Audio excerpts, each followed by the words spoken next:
Hi hello yes நம்ம இலக்கிய சீரியலில் என்னென்ன சுவாரஸ்யமான விஷயங்கள் நடக்க போகுதுன்ட்டு இந்த ஒரு குட்டி ப்ரமோவாக பார்க்க போகிறேங்க.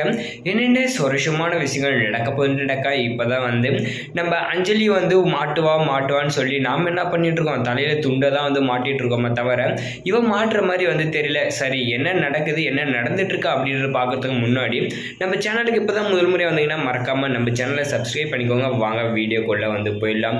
என்ன ஆச்சுனாக்கா, இந்த அஞ்சலி சிக்குவா, இவளை தூக்கி உள்ளே வச்சு ஒரு பாடத்தை புகட்டிடலாம் அப்படின்னு பார்த்தாரு நம்ம கௌதம். ஆனால் என்ன பண்ணுறது, ஒவ்வொரு எவிடன்ஸை இப்போ தான் கலெக்ட் பண்ணிட்டு இருக்காரு.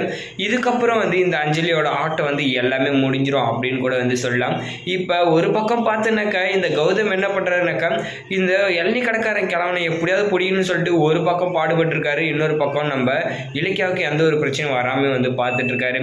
சரி, இந்த டைமில் என்ன ஆச்சுனாக்கா, இப்போ இந்த அஞ்சலியோட அப்பா இருக்கிறீங்களா, அவர் ரொம்பவே நல்லவர்னு எல்லாருக்குமே தெரியும். ஆனால் இந்த டைமில் அவர் என்ன பண்ணாருனாக்கா, இப்போ இந்த அஞ்சலி ரெண்டாவதாக ஒரு கேஸை கொடுத்து வச்சிருக்கா இல்லைங்களா, அதை எடுக்கணும். ஃபஸ்ட்டு இந்த ஒரு பிரச்சனை, அது ஆதாரத்தை ஒரு பக்கம் கலெக்ட் பண்ணிடலாம், இன்னொரு பக்கம் இந்த இதை முடிச்சு கட்டணும். இப்போ 2 கேஸ் இருக்குல்ல, அதை எடுக்கணும்னாக்கா என்ன பண்ணும், அவங்கள வாபஸ் வாங்க வைக்கணும் அப்படின்னு சொல்லிட்டு, மாமா இந்த மாதிரி தான் இந்த ஒரு கேஸை கொடுத்து வச்சுருக்காங்க, இதுக்கு என்ன பண்ணலாம் அப்படின்றதெல்லாம் கேட்கும்போது, இது எல்லாமே ஃப்ராடுகள், உன் பொண்ணோட விவரம் எல்லாமே எனக்கு தெரியும், ஆதாரம் எல்லாமே என் கையில் இருக்குது அப்படின்னு சொல்கிறாரு நம்ம கௌதம். உடனே அந்த இடத்துல நம்ம கௌதம் என்ன பண்ணாருனாக்கா, நேராக வசந்தை கூட்டிகிட்டு போகிறாங்க. கூட்டிகிட்டு போயிட்டு அந்த இடத்துல எல்லாத்தையும் காட்டுறாங்க. காட்டினதுக்கப்புறம் என்ன ஆச்சுனாக்கா, அவரும் புரிஞ்சுக்கிட்டாரு, நம்ம பொண்ணு ஒரு ஃப்ராடு வேலை தான் பண்ணுறா அப்படின்னு சொல்லிட்டு பல்லான்னு அவளை அறிஞ்சது மட்டும் இல்லாமல் இன்னொரு பக்கம் என்ன ஆச்சுனாக்கா, அவங்க கேட்க ஆரம்பிச்சிட்டாங்க நம்ம கௌதமோட மாமா. என்னன்னாக்கா, இந்த இலக்கியாவுக்கு நிறைய சப்போர்ட் பண்ணியிருப்பாங்க. அது மட்டும் இல்லாமல்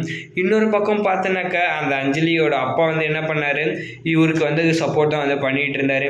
இந்த டைமில் என்ன பண்ணணும் நம்மனாக்கா, இவங்களுக்கு நம்ம கொஞ்சமாவது விசுவாசமாகணும்னு சொல்லிட்டு அவர் மட்டும் தான் என்ன பண்ணாருனாக்கா, அவங்கள தட்டி கேட்குறாங்க, எதுக்கடி போயிட்டு கேஸ் கொடுத்தா அப்படின்னு கேட்குறாங்க. அதுக்கு அவள் பண்ண வேலைக்கு நான் கேஸ் கொடுத்துருக்கேன், உன் வேலையை மட்டும் பாரு அப்படின்னு சொல்லி மிரட்ட ஆரம்பிக்கிறாங்க. அதுக்கு அவர் என்ன பண்ணாருனாக்கா, இதுக்கப்புறம் பொறுமையாக இருக்கக்கூடாது, நம்ம பொண்ணுக்கு ஒரு நல்ல வாழ்க்கை அமைஞ்சிச்சுன்னா அதை நம்ம காப்பாற்றணுமே தவிர அவளை வச்சு கிரிமினலாக யோசிக்கக்கூடாது, அந்த வீட்டை ஒழிக்கக்கூடாது, காப்பாற்றணுமே தவிர அந்த வீட்டை கெடுக்கக்கூடாதுன்னு சொல்ல ஆரம்பித்தாங்க. உன் வேலை என்னவோ அதை பார்க்க போறியே, இல்லை உன்னி தூக்கி உள்ளே வைக்கிட்டா அப்படின்னு மிரட்டினாங்க. ஆனால் அதுக்கு அவர் என்ன பண்ணாருனாக்கா, பல்லார்னு கண்ணத்தையே அறிஞ்சிட்டு உன்னை சும்மா விட போகிறது ரெடி அப்படின்னு சொல்லிட்டு நம்ம கௌதமும் கரெக்டாக வரவும் அந்த நேரத்தில் கழுத்தை பிடிச்சி தூக்க ஆரம்பிச்சிட்டாங்க நம்ம அஞ்சலியோட அம்மாவை. இப்போ அந்த அஞ்சலிக்கு இதே மாதிரி தண்டனை கிடைச்சா வேற லெவலில் இருக்கும் அப்படின்னு சொல்லிட்டு யாரெல்லாம் நினைக்கிறீங்க மறக்காமல் கமெண்ட்டில் கமெண்ட் பண்ணி வீடியோக்கு லைக் போட்டு நம்ம சேனலையும் சப்ஸ்கிரைப் பண்ணிக்கோங்க.